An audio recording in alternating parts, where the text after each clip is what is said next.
Welcome to Art Ed Radio, the podcast for art teachers. This show is produced by the Art of Education University, and I'm your host, Tim Bogatz.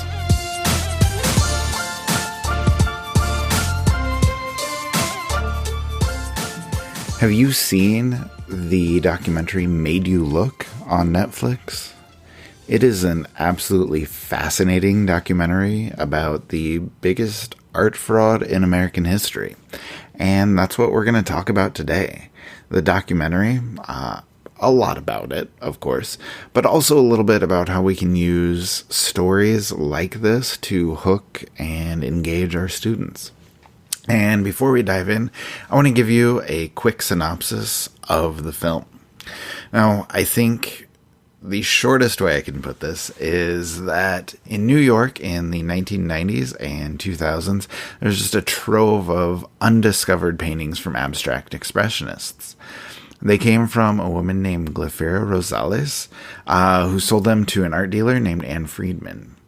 Anne Friedman then sold them to collectors from around the world, making millions for herself and her art gallery, the Knoedler Gallery. One problem, though. All of the paintings were actually fake. They came from an art forger named Pei Shen Quan, who was actually a math professor in Queens. And as we move through the documentary, we learn how this web of lies and forgeries kind of unravels. You know, we find out that Glafira and her boyfriend, just a complete grifter, named Jose Carlos Bergantinos Diaz, were behind most of the scheming. Pei Shen Qian, the forger, played a relatively minor role, I think we can say. And Anne Friedman, we really don't know with her. You know, she is the main character in the documentary, and she is also an enigma. You know, everyone I've talked to has different thoughts on her and how complicit she might be in the whole scheme. I will recommend that you watch and decide for yourself. And actually, now is a great time. Like, if you haven't seen the documentary, go watch it. Like, pause the podcast. We'll still be here when you come back. And go search Made You Look on Netflix. It is well worth the 90 minutes that it takes to watch it. And those of you that have seen it, or if you just think that my 60-second description was enough, stick around as I bring on Abby Schukei and Amanda Heyn, and we'll dive into Made You Look.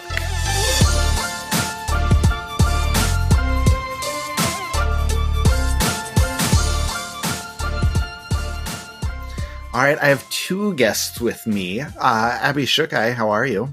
I am very good. I'm very excited to be here to talk about this topic. I have a lot to say. I think this is going to be quite the discussion. I'm also excited. And secondly, Amanda Heyn, how are you? I am also very good and very excited to talk about this topic. And I also have a lot to say. I feel like we're very fired up about this documentary. So I think it's going to be good. I give everybody the overview of the documentary in the intro. And so we're just going to assume we know that story. I encourage everybody to pause the podcast, go watch it, and then come back and listen. So we'll just kind of dive right in. Abby, I will ask you first. Do you remember seeing this story originally, like when arrests were made, when the trial was happening, or was this documentary like your first introduction to the story? Okay, so I definitely don't remember seeing anything or reading anything about on the news or anything like that. You were like 4. Yeah. I was 4 in 2019. The trial started, or I don't know when it started, but no, I did not hear. I totally missed that in the world of the news, apparently. But my first introduction to it was not through the documentary. It was actually through a book called The Art of the Con. By Anthony Amore, who is the chief of security at the chief of security and investigation or something at the Isabella Stewart Gardner Museum. Oh. Home of another, maybe the most famous heist of American art ever. Yes. Yes. So that's super interesting because he started like working there in 2005. Anyway, he wrote these books. One's called Stealing Rembrandt, and then The Art of the Con, which is just basically about all of these art, like fakes, frauds, forgery stories that like we don't necessarily hear about. Like they're not like the Gardner Museum theft, where Right. which ironically, that happened 31 years ago today, like as we're speaking right now. So interesting that this is all just coming together like that. So anyway, no, this book, The Art of the Con, was written in 2015. And so I've owned it since then. I don't think I read it until like 2018 though. So it was before it's happening. So I definitely in the book though, like the part of the trials and stuff, that's not in there because it doesn't exist yet. But yeah, that's how I first knew about it. Okay. I'm going to come borrow that book, by the way. Amanda, what about you? Like, was this doc the introduction for you? Yes, it was. But I have to say, side note, if you like this topic, you should all go listen to Last Scene, which is a podcast all about the Gardner heist. Great podcast. Really good. Yes, it was. My husband always makes fun of me because you open up my Netflix and it's like weird foreign documentaries, like is like all that it wants to suggest to me. So like, of course, this popped up right away as a 99% match. And I loved the title, like made you look. It's just such a good title. Such a good title for a documentary. So yeah, I watched it the day that I saw it on my Netflix, and I am super excited to talk about it. And I'm puzzled why I didn't hear about it before, because I feel like that stuff usually comes across in the things I read. But anyway, I was excited to learn about it now. Yeah. What about you, Tim? Did you know about it? I knew about the story, did not know about the documentary until you told me about it, Amanda. And I believe you just typed it to me, like we were just messaging about it. And I let out an audible gasp. Like, there's a documentary about this. Like, I need to see it. So I immediately watched it and decided we needed to record a podcast. So it did answer one of my, lingering questions about the whole thing. Was just seeing I always wondered how they were able to fool people into thinking like this is an actual Rothko, this is a Pollock. And then they show those paintings in the doc and I'm like, yeah, I'm fooled. They really, really look realistic. No, they fooled the experts too. So I know. And so I guess that kind of leads into my next question for both of you. The forgery, the selling of the work, the backstory, that all seemed like a pretty elaborate con. So a couple questions. Amanda, I'll ask you first. Did you think the artwork was believable? Like visually, could you be convinced that painting was a Rothko or a Pollock or a Motherwell? And then secondly, do you think the story of where the artwork came from, the provenance, as they called it, did you think that was believable? Okay, well, I might get into a critique of this documentary in my answer, but first of all, I mean, were they, I want to say no, of course they weren't believable because I'm an art teacher and I know a lot about art history, but of course they were believable. Yes, I've seen those works of those artists in person, right, at a museum, but I'm not I don't know what kind of pigment they used. I have a general idea of what a Rothko looks like. I don't have his whole catalog memorized.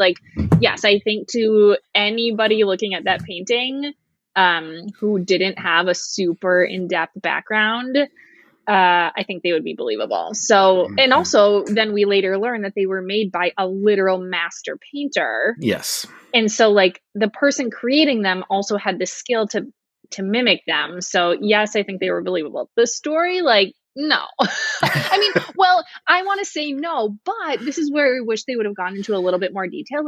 In this high art world, I wanted to know more about that.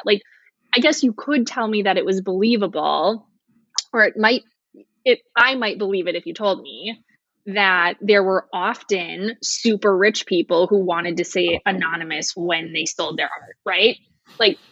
Maybe that happens. I don't know. Yeah. And I wish that they told us a little bit more about that. But the fact that there was literally no trace of it, and it was so ambiguous. Well, it's just he bought them from the studio in New York, then they ended up in Mexico, and now they're back. a giant red flag, like the biggest red flag. Yeah. Yeah. So Abby, what about you?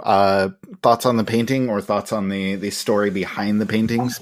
Well, I thought the part was hilarious when they were talking about, you have all all of these art experts in the courtroom during the trial, Yes. and they have one of these fake Rothkos, and they know that it's fake, and they had it there, Yes. and they're all like, "Do you think it goes this direction or this direction?" And they're like, we're all sitting there, like we know it's a fake, but we're like, if this were a Rothko, like which is top, which is bottom? So like that was kind of funny, but yeah, I don't know, the elaborate story, Mr. X, all Yeah, like Mr. X, like that's the name like that is out of a bad spy novel. Like what? Yeah, I don't. Yeah, but, I mean, like maybe if I didn't know it was going to be this sense of fraud, maybe I would believe it, but not those people in that position. Like no way should you have believed that. But like I said, I guess we're not we don't curate art. We're not selling them. So yeah, I don't know. There are some things that I just don't understand. Yeah. Yeah. I want to say that Tim thinks that he would be able to tell that they were fake. No. They fooled me. Like as soon as they put visuals on the studio, like I was like, oh, okay, I see. I was like, there's no way I would be able to tell that apart. Like if you put up real Rothko versus fake Rothko, no clue. Right. I'm a huge Rothko fan, but I could not have told you that, whether that was or not. So no, I would have been 100% fooled. Okay, so I also want to talk though about some of the main characters. I feel like there are 4 main characters, but let's chat about Bergantinos and Pei Shen Qian. I don't know if I'm saying that exactly right, but it seems like they both, for lack of a better phrase, got away with it. Like Bergantinos ended up in, he's the shady grifter dude. He just ended up in Spain. And our master painter ended up in China, and they both just kind of seem to be living their life. So like what, Amanda, what did you think about seeing them and where they are right now? I think it was really funny when like Bergantinos was in like doing an interview and he was like about to answer his question and his lawyer is off screen and is like, no, like don't say anything. Like it's obvious he's wrapped up in this. It's obvious that he played a huge part and did a bad thing. And like, I don't know, it seems like a super sweet deal for him. It just seems like he has literally no consequences. And again, like I wish they would have gone into a little bit more detail about why. Like, because he wasn't going to be extradited back or whatever, like, okay, but like, why? And like, why wasn't he in trouble with anybody anywhere? Why couldn't he be in trouble? Like that, and that's probably just like me not knowing how laws work fully, but it seems unfair to me. Right. Like it's like the epitome of white collar crime. His entire punishment is, sorry, you have to live in this mansion in Spain the rest of your days. Like his only consequence is he can't travel back to the United States. Like, right. But exactly. That's why you should read the book, because there's like more of those details in it. Ooh. Okay. Like I kind of felt that the documentary was a little bit slow in the regards of like, I know, Amanda, we are going to critique the documentary a little bit, like, because the story was, I mean, it didn't take me 90 minutes to read the story about it. Right. But I did really appreciate the suspenseful score and music in it. Yeah. That made me excited. Yeah. But there was just like a lot of pausing behind it. Like when Anne Friedman was talking, it's like we're just going to stare at her for a little bit longer. But there are some more details within the book there that kind of like build those characters a little bit more about who they are, which right, because it's like how much did the painter know? Like how much did he know that they were being sold for this much money? It seems like not. It seems like he was still living in a regular house and everyone else was making Right. $10 million.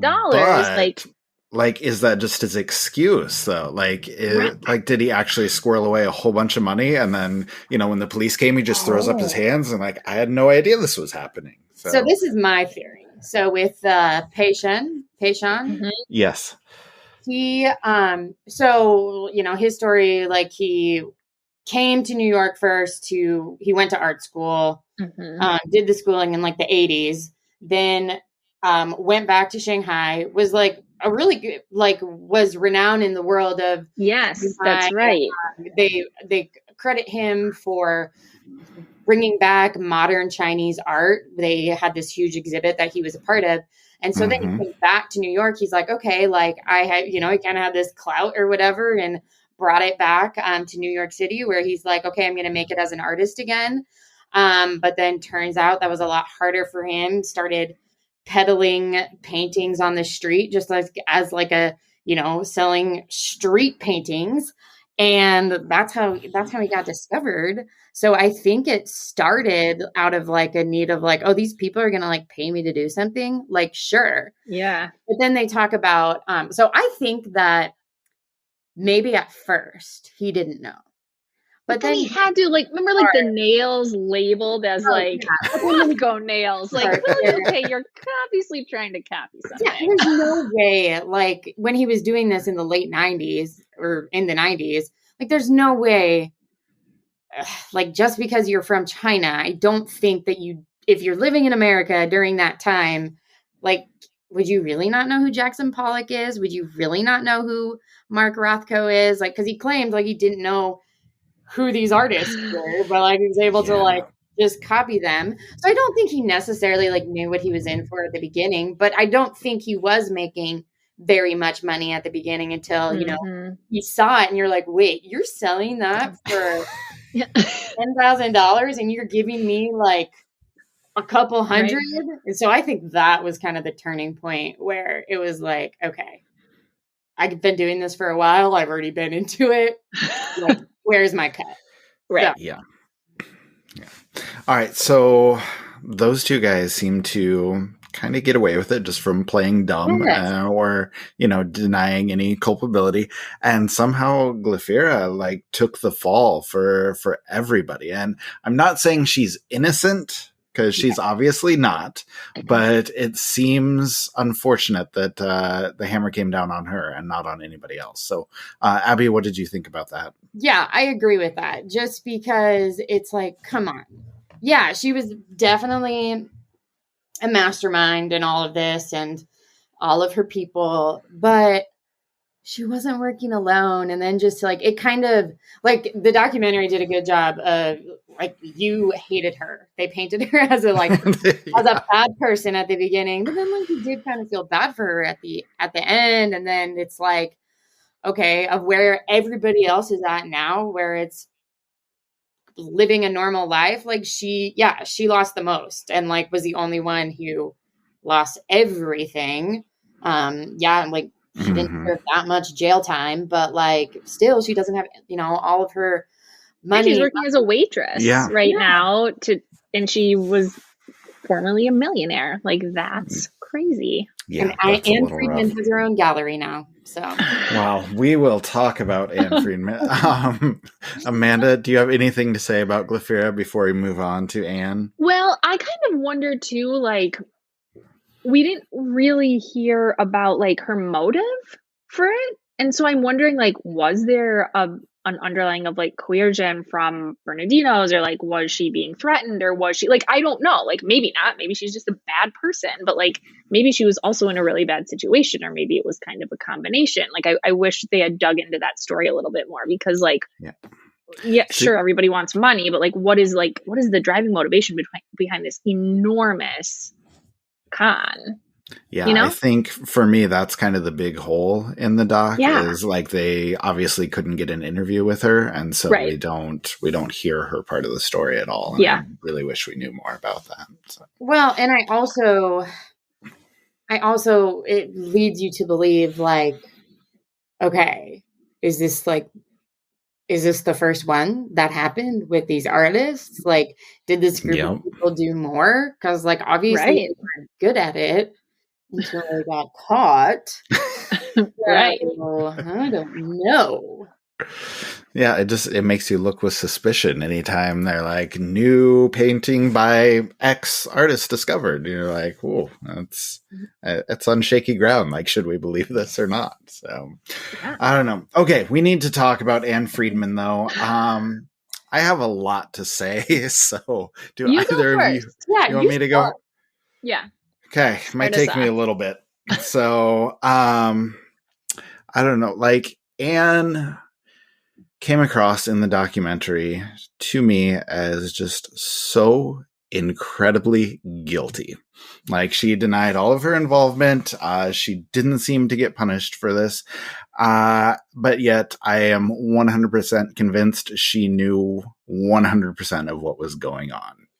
Like, the entire time she talks like a lawyer has coached her the entire time, and never is there, any like mea culpa, no, like, oh, I'm sorry this happened. It's always excuses. Like, it reminds me of like a kid in your class who has gotten in trouble. Like, hey, Cody, you've punched that kid 14 straight days. And Cody never says he's sorry. He's always like, well, Spencer was punching kids too. And did you see Addie? Because she kicked that kid.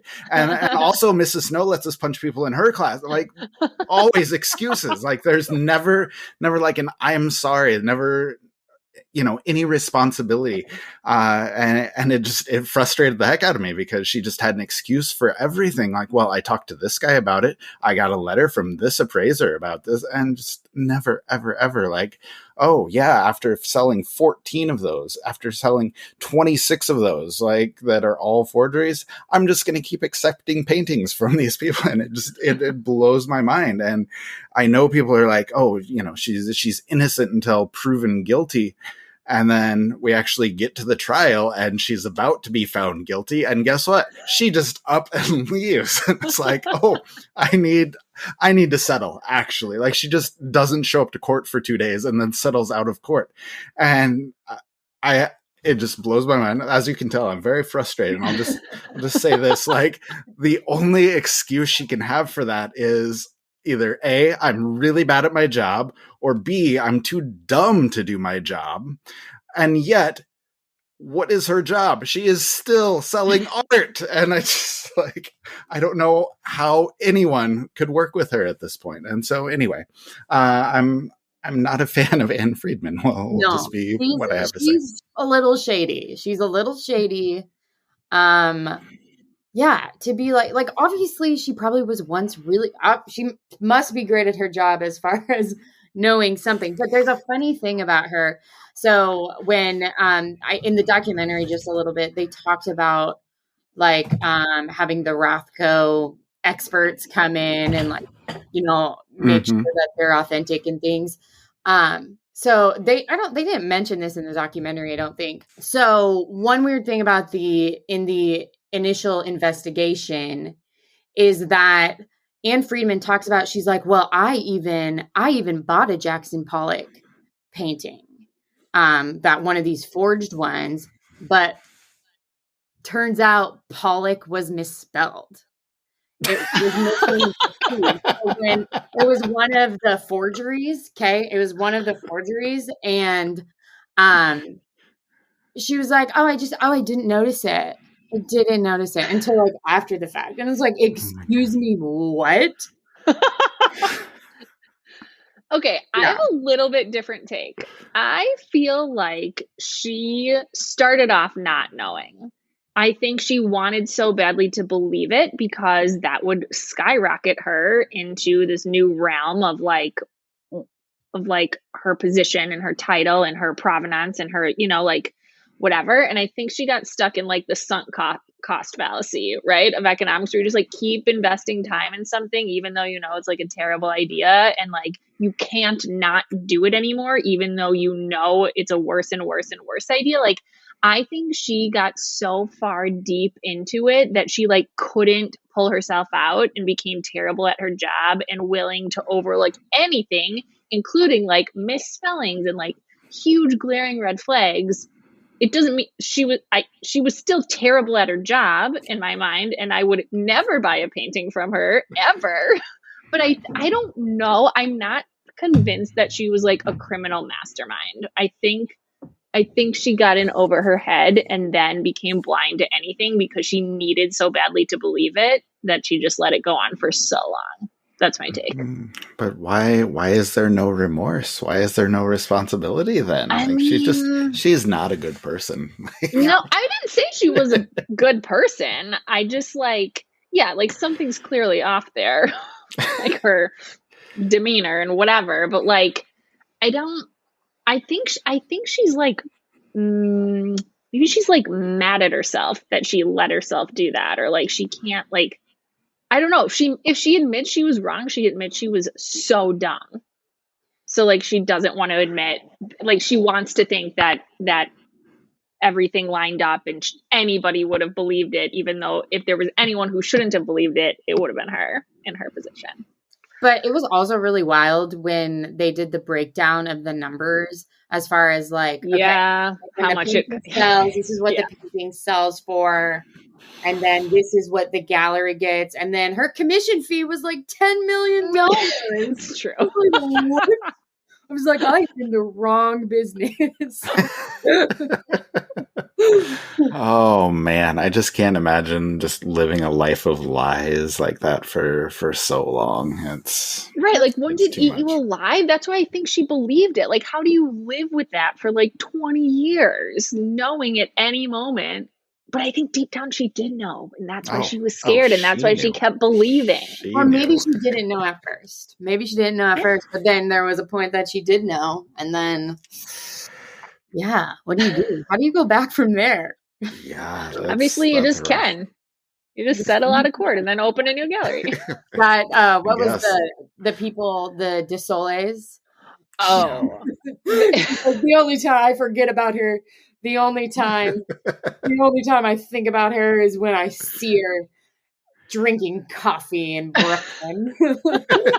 Like, they were but I also was not a real big fan of that duo. No, I didn't believe them. I didn't feel bad for them. So that's a whole different topic. But yeah, we don't have time to get into them. But like, for the record, not a fan. All right. So I want to wrap this up real quickly and then talk just a little bit about maybe how these ideas can move into our classroom. So just to wrap this up, just maybe one or two sentences about the doc overall. Like, what did you think of it? Would you recommend it? Was there anything that you really thought was missing? I'm sorry to put you on the spot here, Abby. I'll send it to you first. What's your quick overview of the doc? If you don't know the story, it's definitely worth the watch. It's intriguing. There's some, because they are painters that, we all use in our classrooms as art teachers, Jackson Pollock and Mark Rothko, those are the main focuses there. We all have that kind of basic knowledge of those artists. So it's interesting to see that a little bit in this perspective. And especially like we talked about at the beginning, I know this is more than two sentences. I'm long-winded. But just like we think about like, art crime and things like stolen art. The Mona Lisa got stolen again. And like this stuff is happening all the time that we don't know about, especially in this modern age of technology and everything too. So it's a different story for us that, is definitely good for anybody who's interested in art. Yeah. All right, Amanda. Okay. My two sentences are, it was good. You should watch it. No, but really, I mean, like for me, like, so my husband watched it with me and he is not an art person. He's a software engineer. And like, we had such an interesting discussion afterward. Like, what is art? What makes art good? If no one had ever found out that these were fake, everyone would be so happy to have like a Rothko in their house or a Pollock in their house. So like, what makes Pollock better than the guy who copied him, if the guy who copied him made a passable fake, like, is one of them a better artist than the other? Like, is it really more about the ideas than whatever? Like, we just had a really interesting discussion. So I think it's definitely worth a watch. Yeah, I would say it's 90 minutes well spent. And there's so much more I want to dive into. You know, I want to read that book that Abby recommended. I want to read a bunch about the trials, and I want to just even spend some time thinking about like those questions that you brought up, Amanda, and also just the differences between like what is appreciated in China versus what is appreciated in America in terms of originality and skill, and just all of, you know, where is your expertise? And I think that's fascinating to me and worth thinking about. So, okay. So we're talking to art teachers here. So we do need to bring this back to the classroom. So, Abby, I'm going to send it to you first to like, how would you use something like this in your classroom? I know you wrote that article about art forgeries, but can you talk about how, you know, you use some of those ideas in the article, or how you would use this documentary with your students? Yeah, well, I'm a storyteller when I'm with my students, and I love just, you know, there's so many things in history that occur that happen to be related to art that sometimes people don't realize. So anytime you can kind of bring those in, like I know for my 8th grade students, one of the things that's in the curriculum is they talk about the Holocaust. And it's like when they come in and I know they're talking about it, I'm always waiting for it. I'm like, how do you talk about the Nazis and you don't talk about art at all or any of that? So like finding those opportunities to kind of bring some of that in, because even in this book too, there's some different stories about the Nazis and art that, and fraud with some of those stories that we don't know, that goes a little bit more beyond than, you know, just like the monuments men that people kind of know about.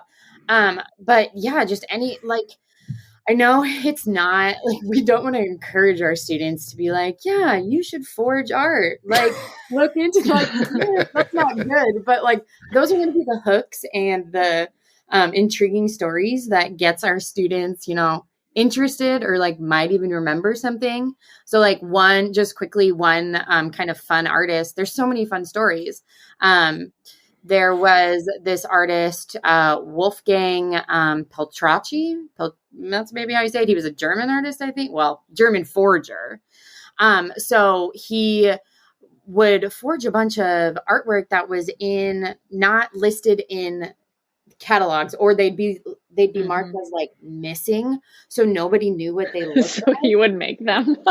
And so like one of the artists that he would like in person, so like Max Ernst, so he would just go through and like he made up all of these paintings, so they technically were like, they weren't copies, like he was inventing his own in the styles of all of these different artists, but they passed him off as his own.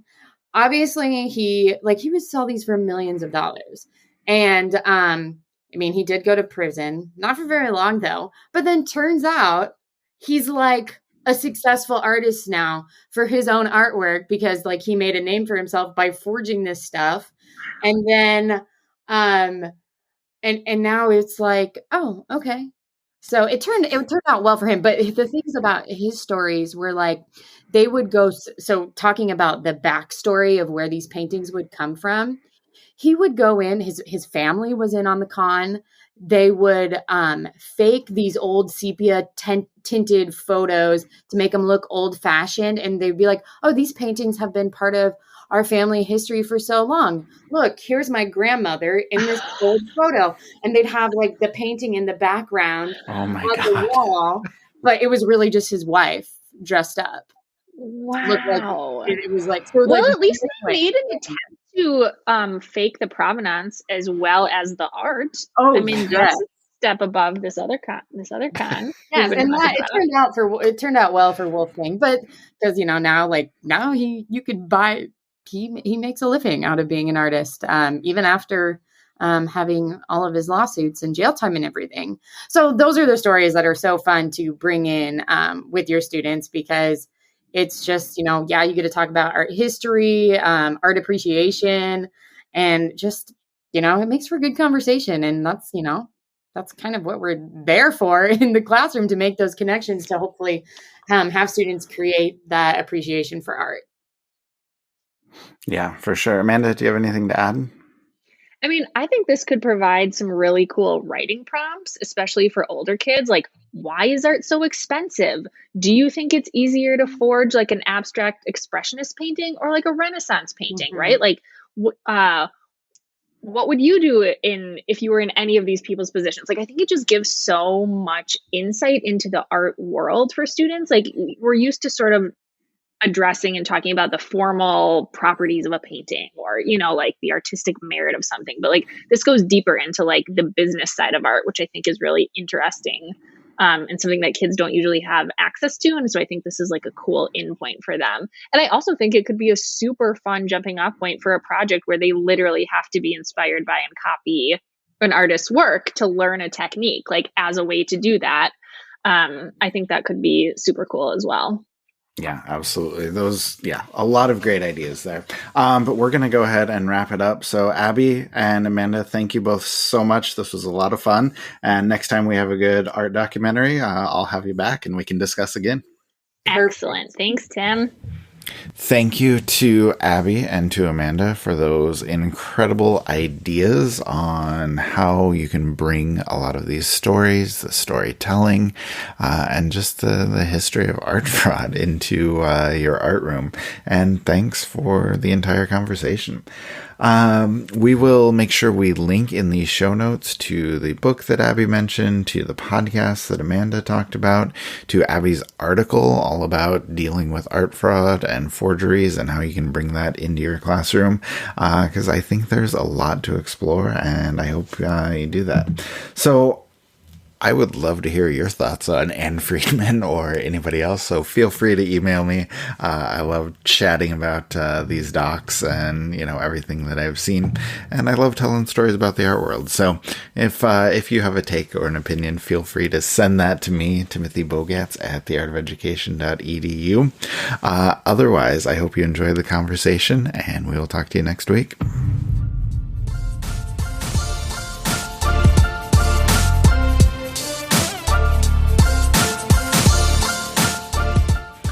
Art Ed Radio is produced by the Art of Education University with audio engineering by Michael Crocker.